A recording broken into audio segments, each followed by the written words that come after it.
नमस्कार, आप देख रहे हैं DDNRST। असम के सीएम हेमंत बिस्वा शर्मा ने कहा कल पवन खेरा और गौरव गोगोई ने 2 प्रेस कॉन्फ्रेंस की, एक दिल्ली में एक गुवाहाटी में। आमतौर पर जब आप किसी खास मुद्दे को फर्जी डॉक्यूमेंट्स के साथ जनता के सामने उठाते हैं तो उस पर IPC की धारा 420 और 468 लगती है। बेशक नए BNS में एक और स्पॉन्डेस प्रोविजन है। Basic report. Yesterday, Pawan Khera and Gaurav Gogoi did 2 press conferences, one in Delhi, one in Guwahati. Normally, when you raise a certain issue before the public with fraud documents, it attracts 420 and 468 of all IPC.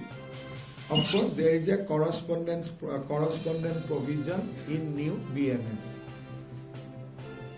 When there is a crux, when you use these allegations with fabricated documents to influence a result or outcome of an election, then it attracts higher penal provision, and the punishment for that is life imprisonment. Yesterday, my wife has filed an FIR, and I am sure that police will register the case in appropriate section of law and take necessary action. But why I have came before you today? Because during our research we found the entire material of the press conference which has taken place yesterday was supplied from a Pakistani social media group. In last 10 days, Pakistan channel has done at least 11 talk show regarding election of Assam, which never happened earlier. And in every talk show, the final conclusion is that Congress should win. Now the Pakistani link to the yesterday's press conference has also now become very, very apparent. We are going to show you through a presentation, and I am sure that this thing will be taken into consideration by the law enforcement agency.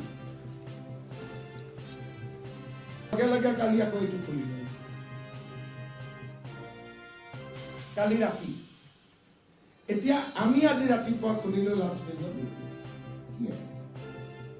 আজি আমি খুলিলো গৌৰৱ Elizabeth এইটো অহাকালি 24 ঘণ্টাৰ ভিতৰত তেওঁলোকৰ ৱেবছাইটত দেখুৱাই অহাকালি আপোনালোকে এই company just an hour ago we created Gaurav Elizabeth 786 Limited Liability LIC on this website by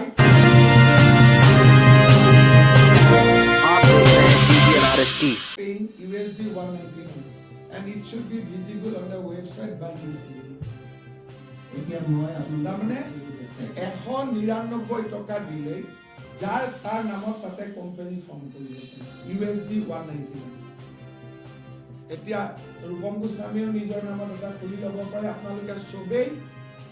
এই কোম্পানীটো only by entering data you can create basic data में बहुत कम डेटा ईमेल आईडी अपना फोन नंबर है ईमेल आईडी फोन नंबर দিয়ে তাতে এনেকুৱা কাগজ এখন বনাই ল'ব পাৰি सर मैं बोलूं এই ওয়েবসাইটটো আমাৰ ডিটেইলস উঠাতে wyoming llca@atomic.com এই ওয়েবসাইটটো ভিজিট কৰিব লাগে এই ওয়েবসাইটটো ভিজিট কৰি আপুনি তাত আপোনাৰ ইন্টাৰনেশ্যনেল ট্ৰানজাকচন থকা ক্ৰেডিট কাৰ্ডে 20000 টকা পায় মই সাংবাদিকসকলক অনুৰোধ কৰিম যে এই যদি ৱেবছাইটত যায় ইন্টাৰনেশ্যনেল ক্ৰেডিট কাৰ্ড দি $199 তাৰ পৰা $20,000 টকা দিলে যিকোনো মানুহৰ নামতে কোম্পানী খুলিব কোম্পানীটা ৰেজিষ্টাৰ কৰিব আৰু তাৰ পিছত সেইখন আনি আপুনি লগাই দিয়ক মানুহ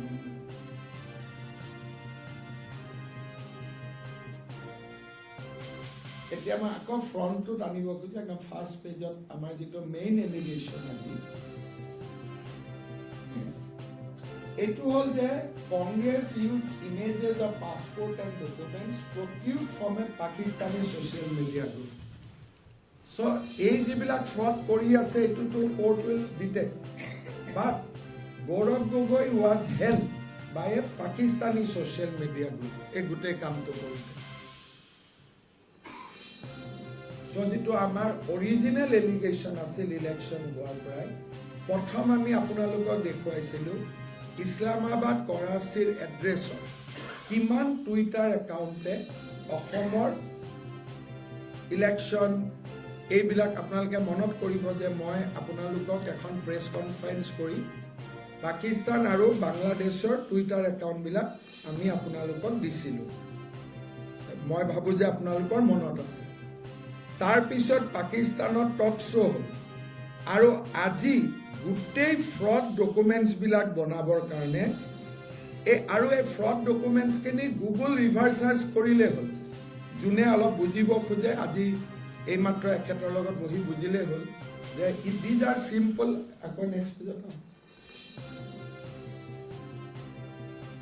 এই যিটো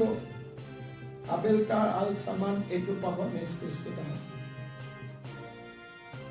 এইটো চাওক lost wallet with ID Tipu চুলতানে এইটো গ্ৰুপটো দিছিল and he is a Pakistani gentlemen আজিও তেওঁৰ ফেচবুক পেজটো এতিয়াও এক্টিভ হৈ আছে একজেক্ট এই পোষ্টটো আপুনি পাই যাব তাৰমানে how Pakistan is trying to influence Assam election সেইটো হৈছে আটাইতকৈ ডাঙৰ